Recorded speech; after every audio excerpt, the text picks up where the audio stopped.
আপনার প্রশ্নের উত্তর আমি দেব। চলুন ভিডিওটি প্লে করা যায় এবং এটা কি শেয়ার করতে থাকবেন ভিডিওটা। ये सुन लेते हैं बहन ने क्या कहा कि सवालों का जवाब मैं दूँ। और अपने पंथ को प्रमोट करना है, ये मानसिकता है। ठीक है, एक चीज मैं आपको बताना चाहती हूँ कि प्रॉफिट मोहम्मद सल्लल्लाहु अलैहि वसल्लम की वफात के बाद, डेथ के बाद इस्लामिक सोसाइटीज दो पार्ट्स में बट गई थी। एक था एक्चुअली में मोहब्बत वाला इस्लाम, स्पिरिचुअलिटी वाला इस्लाम, आध्यात्मिक इस्लाम, सूफीवाद, दूसरों का दर्द समझने वाला इस्लाम।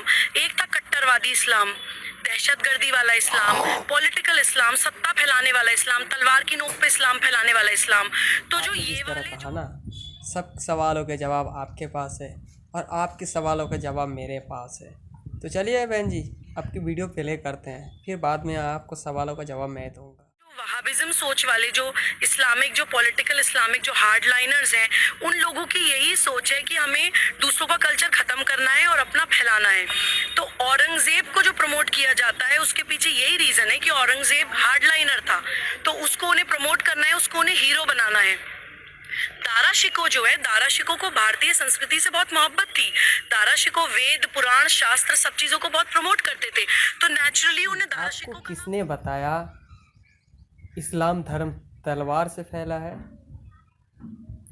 बहुत इंसान प्रूफ दिखाता है, दूसरे की वीडियो डाल के दिखाता है, ये फलाना मौलवी साहब ने कहा तलवार के आधार पे इस्लाम फैला है और अमर को तलवार के आधार पे लेके आया। नहीं, गलत है।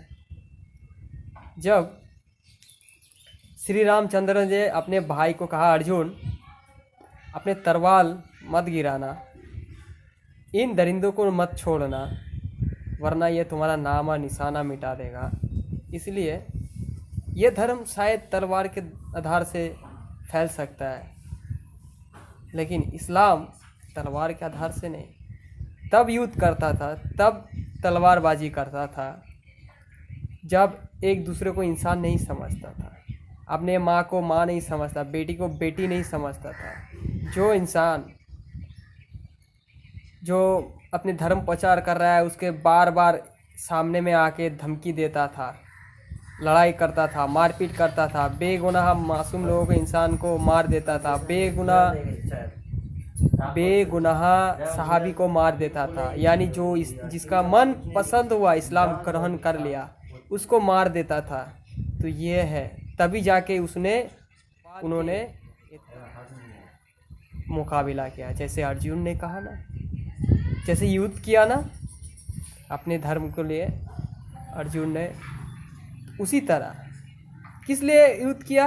जो काफिर, वो तुम्हारा राक्षस यानी काफिर, जिसको हम लोग कहते हैं काफिर, तो राक्षस को मारने के लिए, ख़त्म करने के लिए।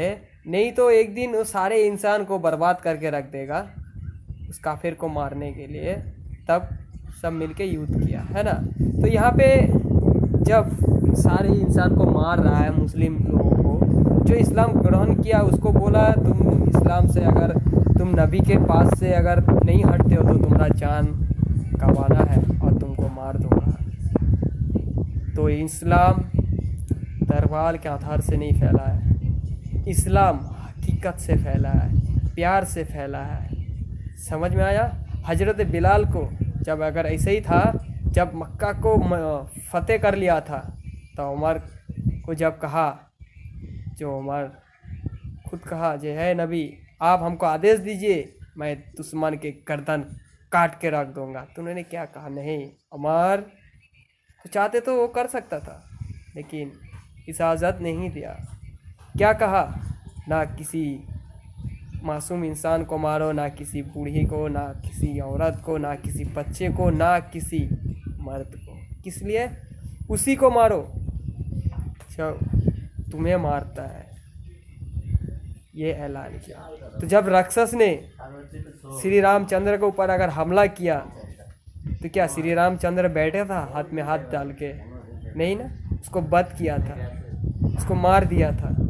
कि ये इस्लाम वही है, उसी को ऐलान करता है और किसी को नहीं। ठीक है। और एक बात कहना चाहता हूँ यहाँ पे, जो आप लोग सोचते हैं इस्लाम तलवार के आधार पे डर के मारे तो मान के चलो तब जाके इस्लाम लेके आया। जब जान गया है यही सच्चाई है और यही प्यार है, प्यार सिखाता है, तब जाके इस्लाम सब ने कबूल किया। समझ में आया? और भी बाकी लॉजिक तो बहुत सारी है जो सच कहानी है, सच बातें हैं। अगर मैं कहूँगा तो शायद आप लोगों को बुरा लगेगा, तो मेरा कहने का मतलब नहीं है। तो जो जिस तरह से आप कहा मैं उसी तरह से आपको ये उत्तर दिया हूँ। शायद आप मेरे इस जवाब को सुन के खुश होंगे।